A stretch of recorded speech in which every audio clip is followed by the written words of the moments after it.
Con su increíble actuación y su magistral dirección, conocimos su gran estafa.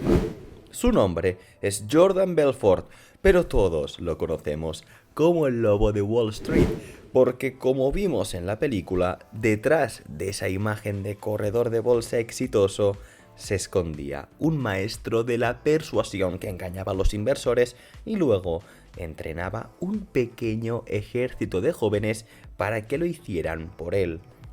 Así creó ese lujoso imperio hedonista lleno de adicciones, mujeres, fiestas locas, autos y yates lujosos como el que vimos en la película, una película que nace del propio libro escrito por Jordan Belfort, es decir, El estafador. La representación de Hollywood no nos deja del todo claro qué fue lo que hizo, por qué fue a la cárcel, por ser un maestro de la persuasión o por manipular acciones a través de engaños. Eso es lo que descubriremos hoy, desentrañando los esquemas fraudulentos pam pam dam del verdadero lobo de Wall Street. Realidad versus ficción. Hay más sustancia en el lobo de Wall Street de la vida real que en un par de libros o en la película, porque en el cine no se puede cubrir todo. Entre las dos escenas más recordadas de la película, protagonizada por DiCaprio, se encuentra aquella en la que Belfort plantea que lo convenzan de comprar un bolígrafo. Todos tenemos grabada esa escena en la mente y muchas veces se toma como ejemplo de persuasión, pero lo cierto es que en las 3 horas de película solo se blanquea la imagen de Belfort al punto de que lo admires, te lo venden como un buen vendedor y que a pesar de su nula ética se le perdona todo por lo que logró y porque apareció en la gran pantalla, pero poco o nada muestran a sus víctimas. Sí, lo interpretó un actor guapo y carismático, pero Belfort sigue siendo un estafador que literalmente robó a miles de familias y personas trabajadoras que lo perdieron todo. Y no lo hizo de vez en cuando, sino muchas veces. ¿Y cómo las estafaba? Pam pam dump o bombeo y descarga. Belfort usaba los llamados penny stocks o acciones de centavo, que eran acciones de pequeñas empresas disponibles para comprar por $5 o menos. Además, debido a que esas acciones eran tan baratas de comprar y las empresas eran tan pequeñas, las acciones que usaba Belfort no se compraban en una bolsa de valores pública y regulada, sino que era lo que se conocía como pink sheet, llamado así por el color del papel en el que una vez eran publicados los precios de las acciones. En el pink sheet, la negociación se realiza over the counter o sobre el mostrador, y para entenderlo mejor, tomemos como ejemplo a un trabajador y padre de familia que desea comprar unas acciones, llama a su broker y acuerdan 100 de Apple. En este caso, pueden ocurrir dos cosas. El broker realiza la operación en una bolsa importante como la Bolsa de Nueva York, que está legalmente obligada a proporcionar información sobre el funcionamiento interno y las finanzas de la empresa. O en el otro caso, el trabajador padre de familia se encuentra con un Jordan Belfort que le muestra una hoja color rosa que contiene un listado de empresas cuyas acciones puede comprar fuera de bolsas que cumplen con un mínimo regulatorio.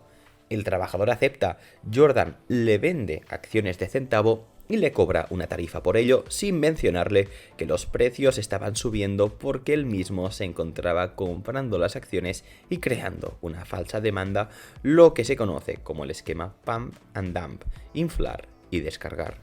La falta de información de este trabajador es aprovechada por Jordan, quien a continuación se deshace de esas acciones para obtener ganancias mientras hace que se desplomen, dejando a su cliente y a muchos otros con millones de dólares en pérdidas. Así es como este hombre llenaba sus bolsillos de millones de dólares en cuestión de días y hasta de horas. ¿Cómo fue el fraude de Stratton Oakmont? Poco después de que Belfort comenzara su travesía fraudulenta, creó su firma de corretaje Stratton Oakmont y la escaló rápidamente. Rápidamente se fue corriendo la voz y continuamente atraía a más y más corredores tan hambrientos como él. Stratton Oakmont tuvo éxito en los 90 y le permitió a Jordan financiar la fundación de otras dos firmas de corretaje, Monroe Parker Securities y Biltmore Securities, empresas que aumentaron aún más su capacidad para controlar los precios de las acciones y obtener jugosas ganancias. ¿Cómo lo hacían? Cuando una empresa quería conseguir financiación, podía cumplir con los mínimos regulatorios y salir a la bolsa, o saltarse todo ese proceso y hablar con una casa de corretaje para vender sus valores over the counter. Esas empresas que preferían la segunda opción solicitaban los servicios de Stratton Oakmont y entonces ocurría lo siguiente. Jordan Belfort, a través de su casa de corretaje, hacía declaraciones falsas sobre una empresa o sobre el valor de sus acciones y luego instruía a sus corredores, a los que había entrenado en venta agresiva, para que usaran tácticas de venta engañosas y recomendaran esas acciones a sus clientes.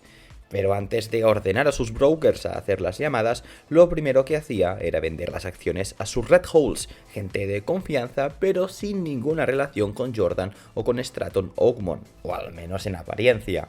Entonces, los Red Holes se quedaban con las primeras acciones y luego ya todo estaba listo para empezar a llamar y vender. Lo que hacían era algo así como convencer a alguien de que el billete de $20 en su bolsillo valía $200 y entonces el cliente tomaba la decisión de comprar dicho billete por el valor falso sin saberlo.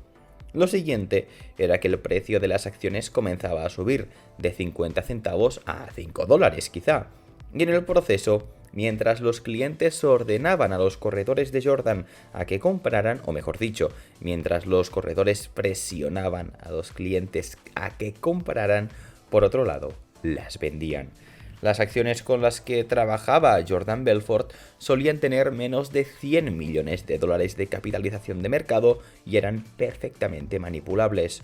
Cuando el precio de las acciones subía y llegaba hasta donde quería Jordan, llegaba nuevamente el turno de los Red Holes, vender en lo más alto del gráfico de manera tal que al tener una baja capitalización, el precio se hundía muy rápidamente. Si alguien les llamaba para preguntar qué había pasado, la orden de Jordan Belfort era no atender ninguna llamada, pues al ser una operación over the counter, esas personas defraudadas no podían acudir a ningún exchange. Todo era entre ellos y Stratton Oakmont, así que simplemente tenían que asumir la pérdida y quedarse estafados.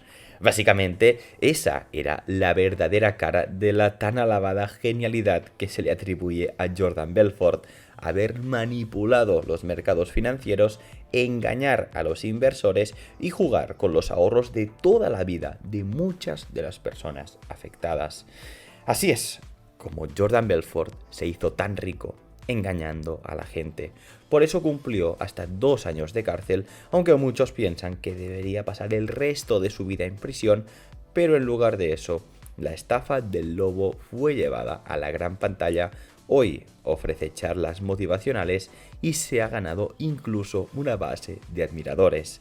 ¿Cuál es tu opinión sobre este hombre y sus acciones? Déjame tu opinión en la sección de comentarios. Dale like si te ha gustado y suscríbete ahora para que no te pierdas ninguna de nuestras publicaciones.